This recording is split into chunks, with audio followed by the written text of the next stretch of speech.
हाँ भाई, कल हमने आपको क्लास में ये बताया था कि कौन कौन से सेंटेंस होते हैं, और उन सेंटेंसों में मैंने कंपाउंड सेंटेंस के कंजंक्शन लिखवा दिए थे। और कंजंक्शन में हमने बताया था कि 4 तरह के कोऑर्डिनेटिंग कंजंक्शन होते हैं। उसमें से पहला था तुम्हारा कुमुलेटिव कंजंक्शन।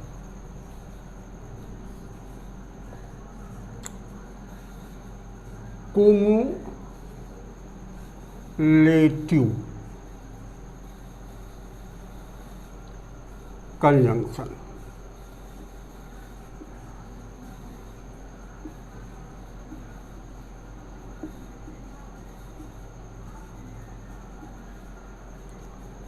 Cumulative conjunction. अब कुमुलेटिव कंजंक्शन के अंतर्गत कौन कौन से कंजंक्शन आते हैं, उन्हीं के बारे में आज हमें पढ़ना है। पहला है आपका and,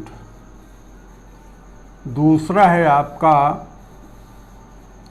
as well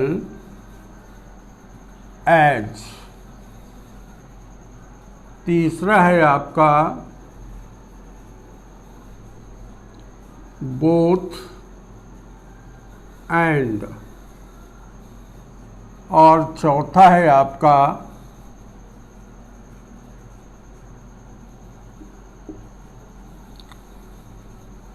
not only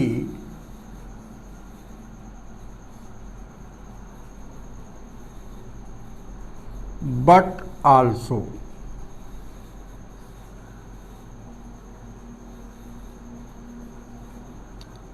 but also. और एक है आपका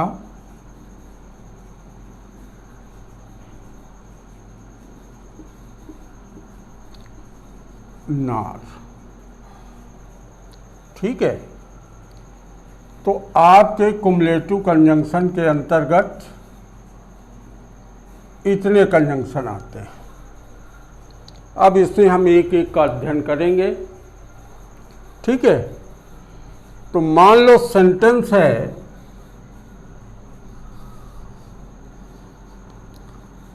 Ram went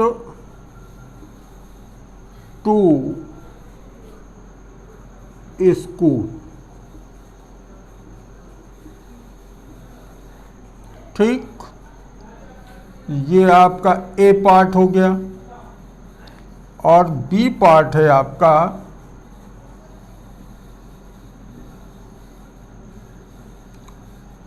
Shyam went to school. अब ये है आपका सेंटेंस। तो देखिए आप, राम स्कूल गया। ठीक है, श्याम स्कूल गया। अब तुमसे कोई कह दे कि इन दोनों सेंटेंसों को जोड़ दो, तो तुम क्या कह दोगे? राम स्कूल गया और श्याम स्कूल गया। तो बीच में क्या आया? और। दोनों वाक्यों को जोड़ने का काम कौन कर रहा है? और के लिए अंग्रेजी में क्या लिखा जाता है? एंड। तो क्या कर दोगे? Ram went to school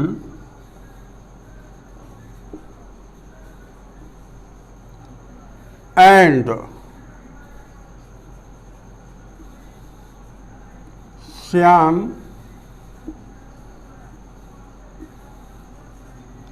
went to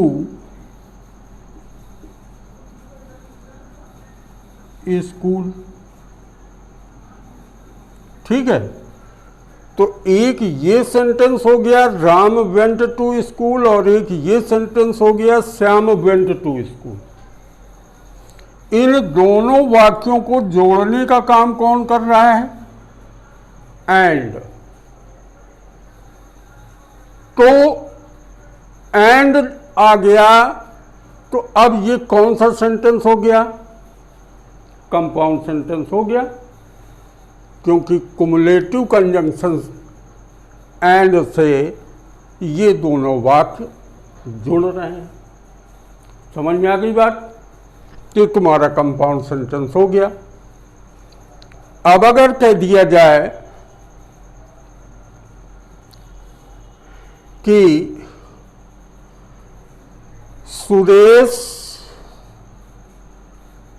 school गया, साथ ही राकेश भी। सुरेश स्कूल गया, साथ ही सुरेश भी। तो क्या हो जाएगा?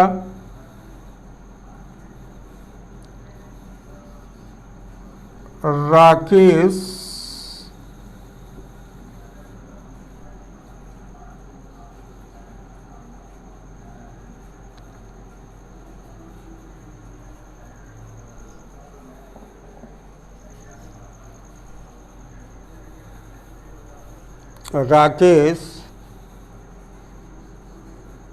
as well as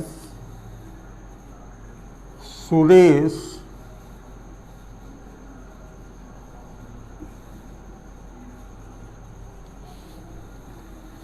went to school।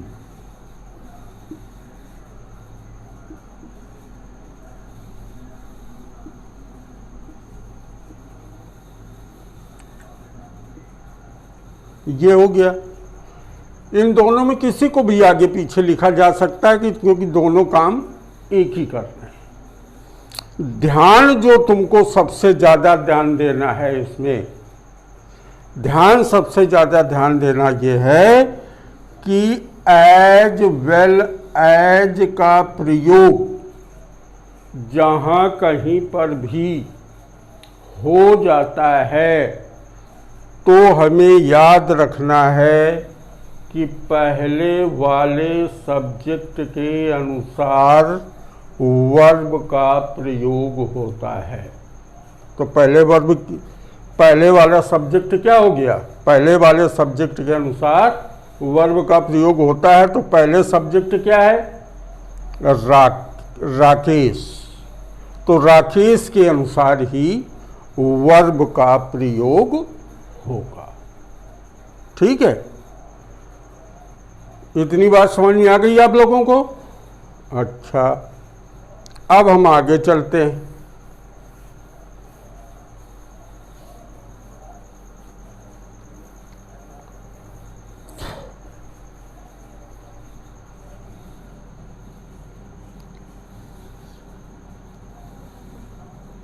अगर कहा जाए कि राधा बाजार जाती है, और कहा जाए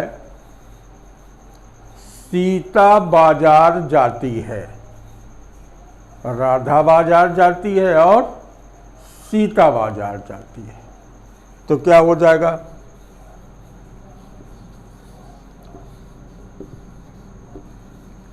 राधा goes to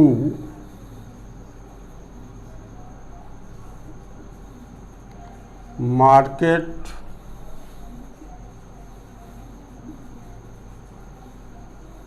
और दूसरा हो जाएगा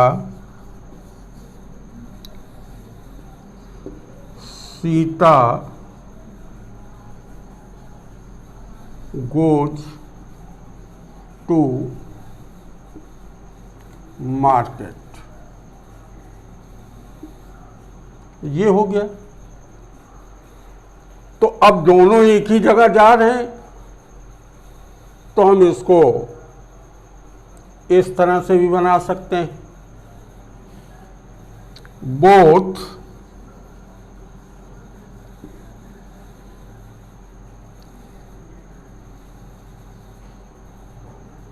राधा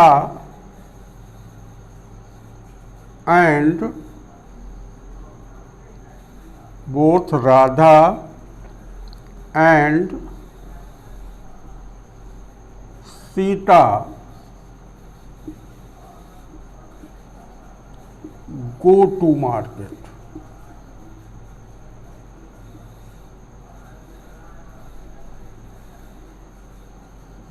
ठीक। अब इसको तुम एंड से भी बना सकते हो, बोथ एंड से भी बना सकते हो, एज वेल एज से भी बना सकते हो, जिससे तुम्हारी मर्जी हो उससे बना लो। जो कंजंक्शन जहाँ पर लगता हो और तुम्हें उस कंजंक्शन का प्रयोग मालूम हो, उसी से आप जोड़ लीजिए। अच्छा, अब अगर कहा जाए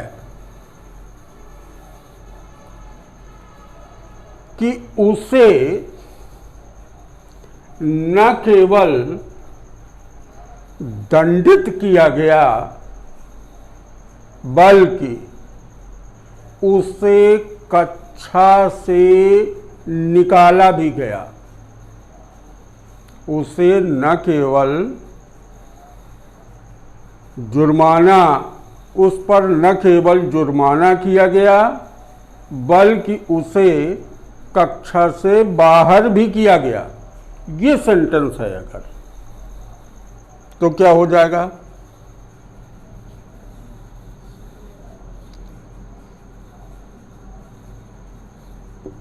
He was not only fined but also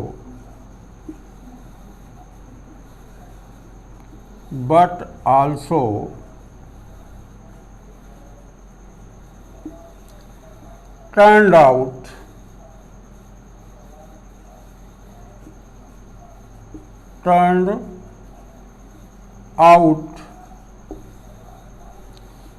from the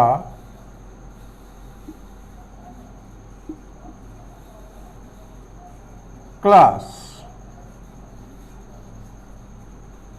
अब ये अगर इस तरह का सेंटेंस है, तो इनसे अगर कहा जाए तुमसे कि इन सेंटेंसों को अलग अलग कर दो, स्प्लाइट कर दो, तो कर लेंगे आप, क्योंकि एक ही व्यक्ति पर दो काम हुए। तो क्या तुम बता दोगे? ही वाज फाइंड और दूसरा हो जाएगा he was turned out from the class. और अगर एक करने को कहा जाएगा तो क्या हो जाएगा? He was not only find but also turned out from the class.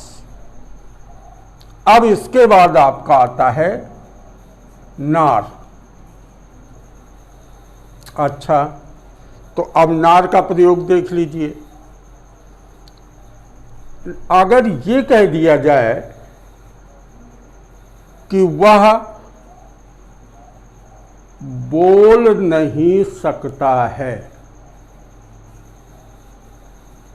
ना ही लिख सकता है, वह बोल नहीं सकता है, ना ही लिख सकता है, तो इस ना ही अर्थ के लिए तुम्हारा कौन सा कंजंक्शन आ जाएगा?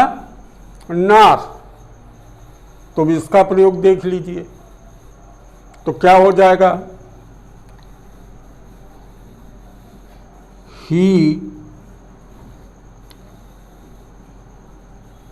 कैन नॉट स्पीक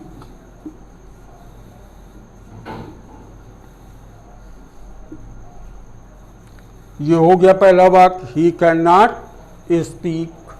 अब नार का प्रयोग करना है ना ही के लिए, तो लिख दीजिए नार। और जब नार का प्रयोग आपने कर दिया तो ये बात याद रखना कि नार के बाद हमेशा उस वाक्य की सहायक क्रिया आती है। सहायक क्रिया के बाद सब्जेक्ट आता है, सब्जेक्ट के बाद मुख्य क्रिया आती है, तत्पश्चात ऑब्जेक्ट लिखा जाता है।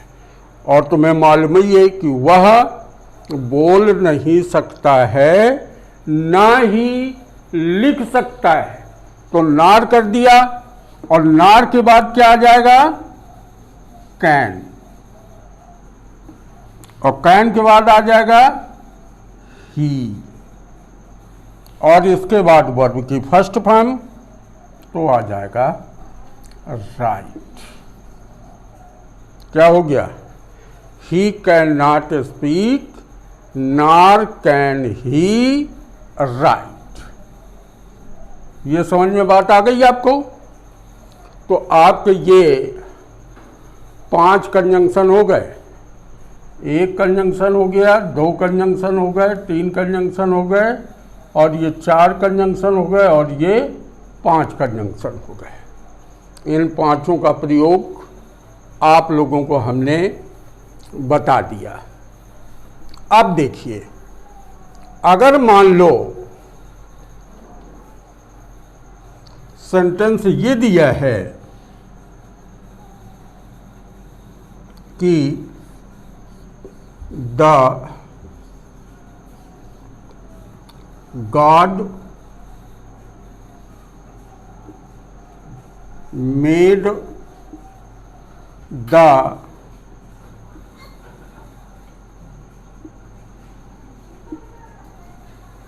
country and the man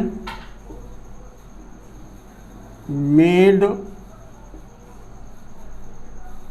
the town। ये सेंटेंस दिया है, तो इसमें एंड लगा है तो तुम फटाक से बता दोगे कि ये कंपाउंड सेंटेंस है, क्योंकि इसमें कुमुलेटिव कंजंक्शन एंड लगा है। लेकिन अगर कोई तुमसे कह दे कि इस कंपाउंड सेंटेंस का क्लासिफिकेशन करो, क्या करो? क्लासिफिकेशन।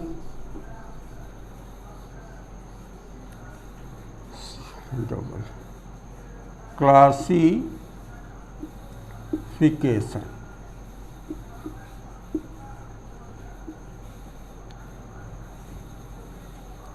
क्लासिफिकेशन करो, तब क्या हो जाएगा?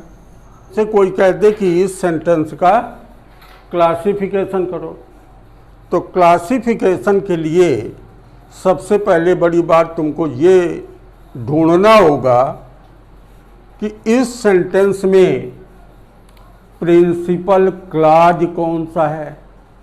दूसरा ढूंढना होगा तुम्हें कोऑर्डिनेट क्लॉज कौन सा है। तीसरा तुम्हें ढूंढना होगा कंजंक्शन कौन सा है, और चौथा तुम्हें बताना होगा कि पूरा सेंटेंस कौन सा है। तो क्लासिफिकेशन करने के लिए सबसे पहले प्रिंसिपल क्लॉज लिखा जाता है। तो प्रिंसिपल क्लॉज छांटने का सबसे सरल तरीका है कि जहां पर जो सेंटेंस तुम्हारा लिखा है तो वो सेंटेंस प्रिंसिपल क्लॉज होता है जिसके पहले कोई कंजंक्शन नहीं होता है, वो प्रिंसिपल क्लॉज होता है। और जिस सेंटेंस में कोऑर्डिनेटिंग कंजंक्शन लगा होगा वो सेंटेंस आपका कोऑर्डिनेट क्लॉज होगा। ठीक है, तो देखिए क्या हो जाएगा। एक दिया है the god made the country, तो द गॉड के पहले कोई कंजंक्शन लगा है? नहीं लगा है। और इसमें लिखा है the man made the town, तो the man made the town के पहले कोई कंजंक्शन लगा है तो तुम बोलोगे कि एंड लगा है।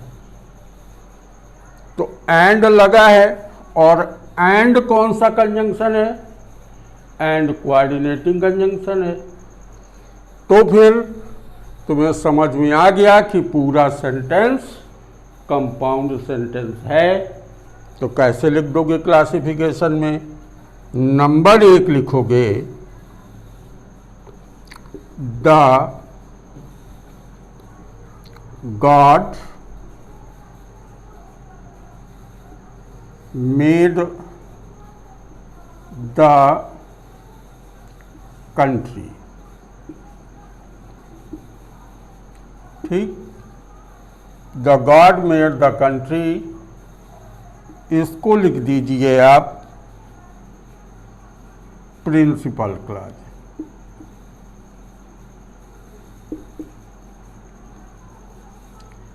प्रिंसिपल क्लॉज ये हो गया। और दूसरा सेंटेंस जो है and the man made the country, तो दूसरा लिख दीजिए and the man made the town. ये हो जाएगा कोऑर्डिनेट क्लॉज।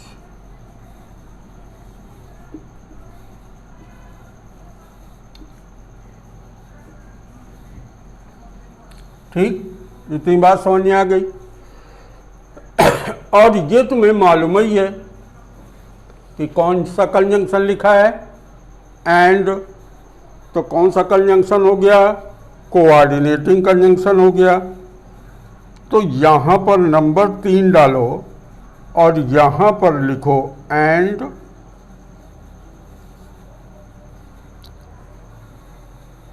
लास्ट में लिख दो इसको। जब दोनों लास्ट में लिखें तो यहाँ पर लिख दो क्या? यहाँ पर लिख दो एंड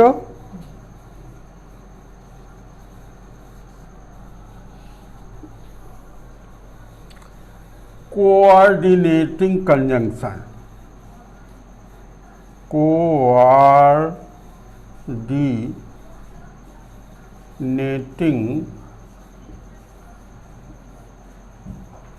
कंजंक्शन।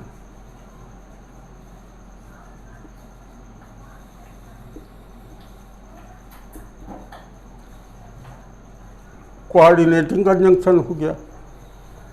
और इसके बाद नंबर 4 में आपको लिखना है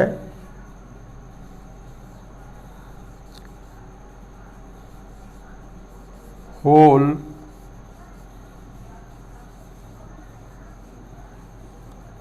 सेंटेंस इज ए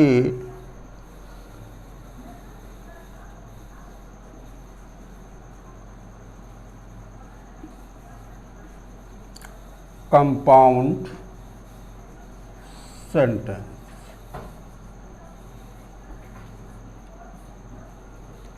ये अगर करना तुम्हें आ गया, क्लासिफिकेशन करना है, तो फिर तुम्हें कंपाउंड सेंटेंस में किसी भी प्रकार की कोई दिक्कत नहीं पड़ेगी। क्यों? क्योंकि तुम्हें प्रिंसिपल क्लॉज निकालना आ गया, कोऑर्डिनेट क्लॉज निकालना आ गया, कंजंक्शन निकालना आ गया, तो ये तो तुम अपने आप जान जाओगे कि ये कंपाउंड सेंटेंस है कि कॉम्प्लेक्स सेंटेंस है। अच्छा, तो ये तो हो गया आपका कुमुलेटिव कंजंक्शन। अब हम चलते हैं एडवर्जेटिव कंजंक्शन। कौन सा कंजंक्शन? एडवर्जेटिव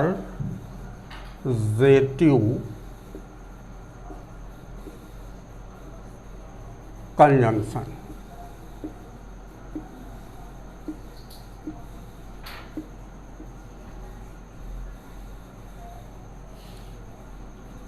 एडवर्जेटिव कंजंक्शन। एडवर्जेटिव कंजंक्शन में देख लीजिए क्या क्या आएगा। एडवर्जेटिव कंजंक्शन में जिसका मतलब होता है क्या? विरोध प्रकट करने वाला। क्या प्रकट करने वाला?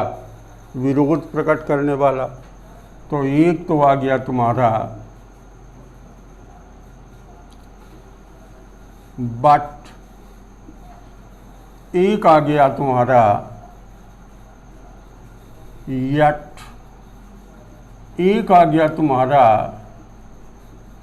स्टिल, एक आ गया तुम्हारा व्हाइल।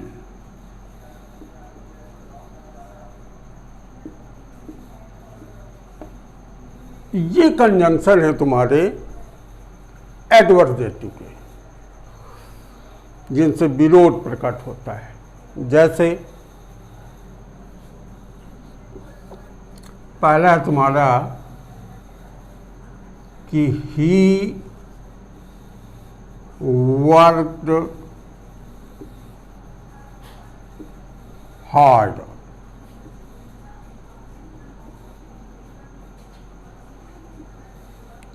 He worked hard. और दूसरा है तुम्हारा ही फेल्ड। अब देख लीजिए, उसने कठिन परिश्रम किया। उसने कठिन परिश्रम किया तो उसे पास हो जाना चाहिए, लेकिन मैंने क्या बताया? एडवर्जेटिव यानी विरोध करना। तो यहां पर वो पास नहीं हुआ, क्या हो गया? फेल हो गया। तो फिर कौन सा कंजंक्शन आ जाएगा? बट। तो क्या हो जाएगा? उसने कठिन परिश्रम किया किंतु वह फेल हो गया। तो क्या हो जाएगा? ही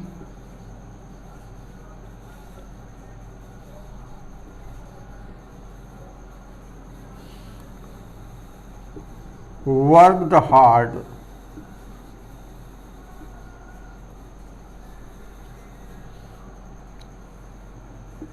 but he failed। तो देख लीजिए, विरोध प्रकट हो गया। ठीक है।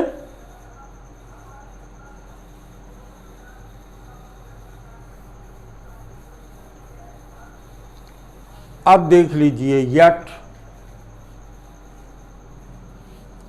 मान लो सेंटेंस है तुम्हारा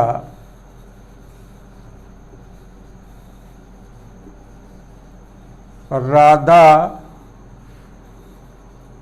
इज इल, और दूसरा है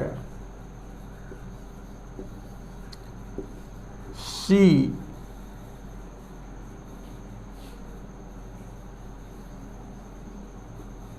goes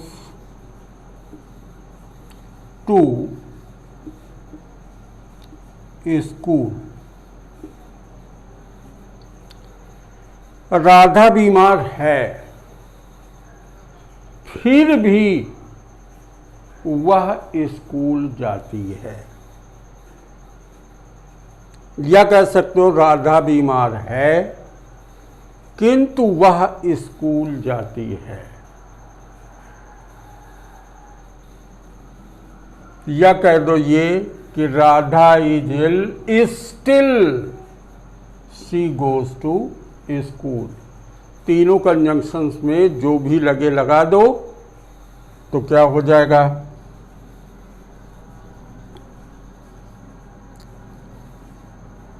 Radha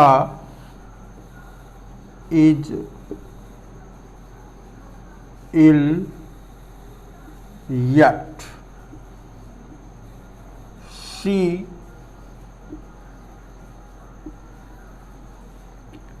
goes to school।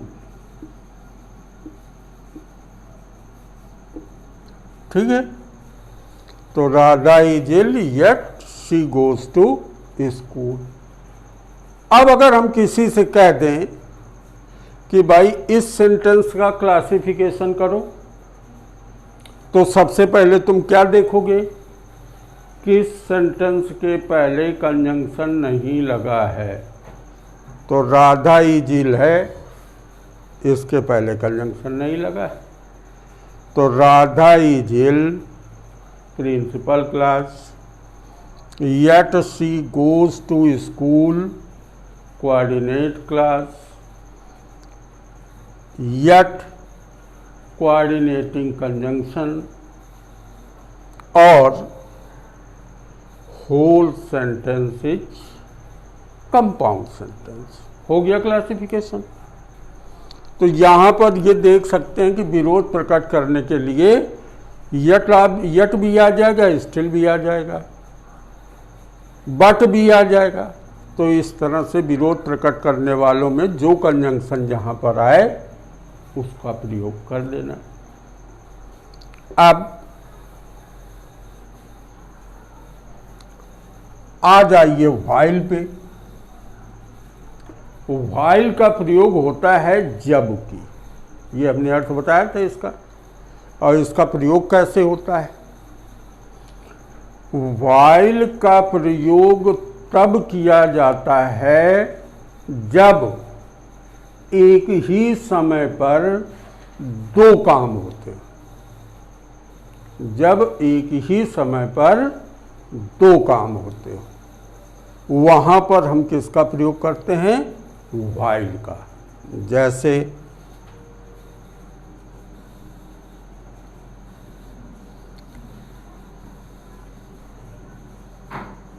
Rakesh is sleeping.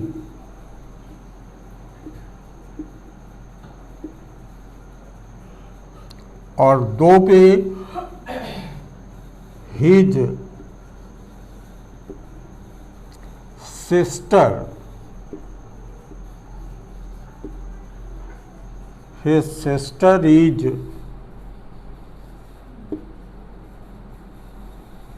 Playing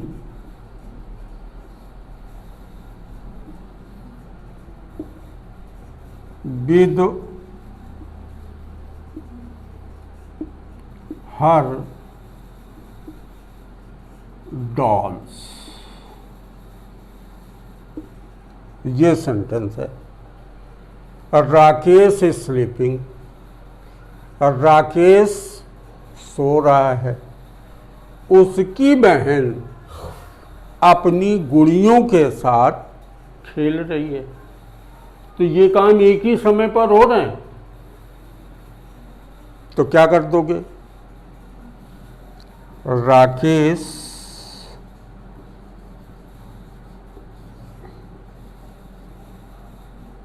is sleeping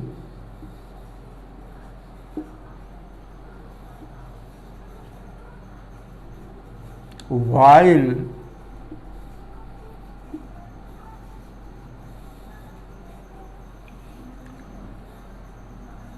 his sister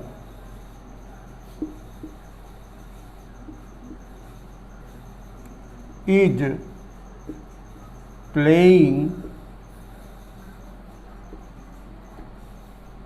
with her dolls.